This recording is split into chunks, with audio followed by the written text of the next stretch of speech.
Como que Deus mostra a vontade dele para a gente? Será que é através de sonhos? Ou talvez através de sentimentos? Você já deve ter ouvido alguém dizer, olha, eu senti de Deus que devia fazer tal coisa. Não, Deus mostra a sua vontade através de uma revelação, de um profeta, de uma profetisa, ou então através de sinais. Deus mostra o que Ele quer, o que Ele não quer através de sinais. Já ouviu aquela frase? Deu errado. Se deu errado é porque não era de Deus. Esse assunto é confuso e, na verdade, eu quero convidar você a repensar na pergunta. A pergunta está errada. Como Deus mostra a sua vontade?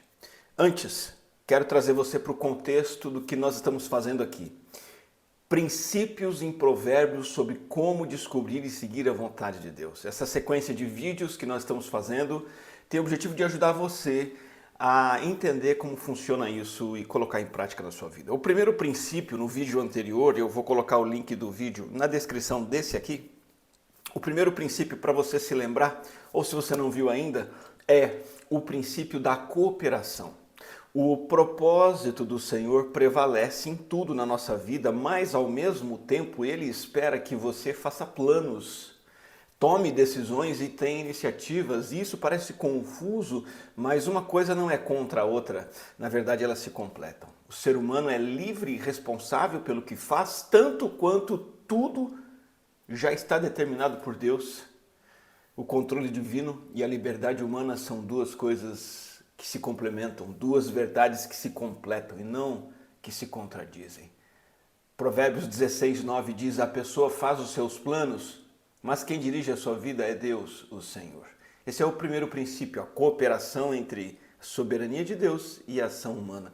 Isso nos leva para o segundo princípio em Provérbios, que eu vou chamar de princípio da identidade, o princípio do ontos, do ser, do caráter. Veja, esse princípio, eu acredito nele.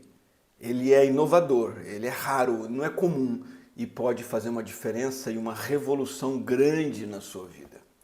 Provérbios 11:3 diz assim, olha, a integridade dos justos os guia, mas a falsidade dos infiéis os destrói. Aparentemente é um princípio, é um provérbio que não tem nada a ver com vontade de Deus, mas tem tudo a ver. Como discernir a vontade de Deus? Temos que mudar essa pergunta. Esse provérbio está nos mostrando que é mais importante saber a quem o Senhor guia do que como Ele guia. Esse provérbio convida você a ser o tipo de pessoa que Deus dirige, ser íntegro, ser justo. A integridade dos justos os guia. Então, é tolice esperar que sinais, sentimentos no coração, circunstâncias mostrem o que fazer ou que decisão tomar. É perda de tempo buscar revelação de Deus num culto profético. É infantilidade. Ou talvez você querer se aprofundar em técnicas de tomada de decisão do tipo 3 passos para uma vida bem-sucedida, redescubra seu potencial, esse tipo de coisa. Para de perder tempo com isso. Veja, o que o versículo está nos mostrando é que o justo, aquele que se submete à verdade revelada por Deus nas Escrituras, é o justo que faz isso, procura obedecer a Deus de forma consistente e contínua. O justo é guiado num bom caminho pela sua própria integridade. Assim como o apóstolo Paulo diz que aqueles que são guiados pelo Espírito de Deus são filhos de Deus. Você tem que ser filho de Deus para ser guiado por Deus. Timothy Keller afirma o seguinte, olha, por um longo caminho e muito trabalho desenvolvemos integridade e justiça e é por meio desses traços de caráter que Deus nos guia. É assim que você obtém sabedoria para tomar a decisão. Aceitar ou não a proposta de emprego, escolher esta namorada ou aquela, que roupa vestir, que caminho tomar, como ter certeza de que estou fazendo isso de acordo com a vontade de Deus.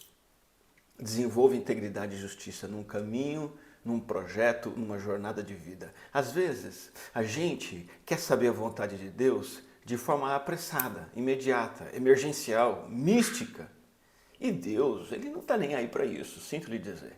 Ele não dá respostas rápidas em vídeos curtos, como a gente está acostumado, né, a receber respostas para tudo hoje em dia, um videozinho no YouTube de 5 minutos sobre como fazer tal coisa.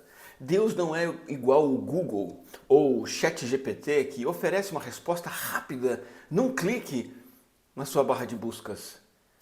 Tem que buscar desenvolver um caráter sábio, e isso é conquistado ao longo de uma vida, de forma consistente, esforçada, para que você possa discernir a vontade de Deus em todas as áreas da sua vida. Então, em suma, torne-se o tipo de pessoa que Deus dirige, ao invés de ficar indo atrás de técnicas para saber a vontade de Deus. Torne-se justo, seja íntegro, alguém que aprende a obedecer a palavra de Deus. Olha, quanto mais impregnado até os ossos de toda a vontade de Deus, ou seja, à medida que a Bíblia prevalece na minha vida, a Bíblia governa meu coração, minha mente, à medida que a palavra de Deus preenche o meu modo de pensar, as minhas afeições, as minhas prioridades, à medida que a Bíblia toma conta de tudo, dos sentimentos, emoções, do meu agir, do meu falar, mais eu me tornarei uma pessoa que faz o que Deus deseja. Isso tudo é uma questão de caráter, não de técnica. É uma questão de identidade, não de método.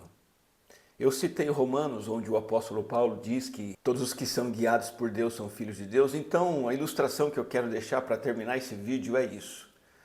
Um relacionamento saudável entre pai e filho. Não é um relacionamento em que o pai determina, tintim por tintim, a trajetória de vida do filho. Isso é dominação. Isso é autoritarismo. Nenhum pai saudável, maduro, nenhum filho saudável tem uma relação assim. O pai escreve numa folha de papel, assina, registra em cartório tudo que o filho tem que ser e fazer, tintim por tintim. O pai decide tudo. O que estudar, qual emprego ter, quantos filhos vai ter, com quem vai se casar, que carro vai comprar. Não. Um pai sábio, maduro, ele foca na formação do caráter do seu filho. É assim que Deus faz com a gente. Um pai maduro, ele passa para o filho quem ele mesmo é, os seus valores, as suas prioridades. E é disso que o filho precisa. Ele precisa ser como seu pai, em termos de caráter. O filho, por sua vez, ele não vai ficar perguntando para o pai o tempo todo o que fazer. Pai, o que eu estudo? Pai, que carreira eu sigo? Pai, me caso com fulana ou beltrana? Ou pai, eu tenho um filho, 2, 3, 5 ou 10? Não é assim, não é o pai que define tudo.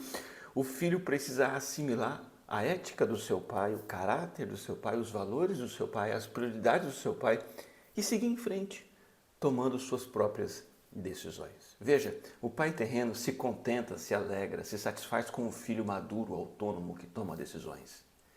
O pai celestial também. Pense nisso.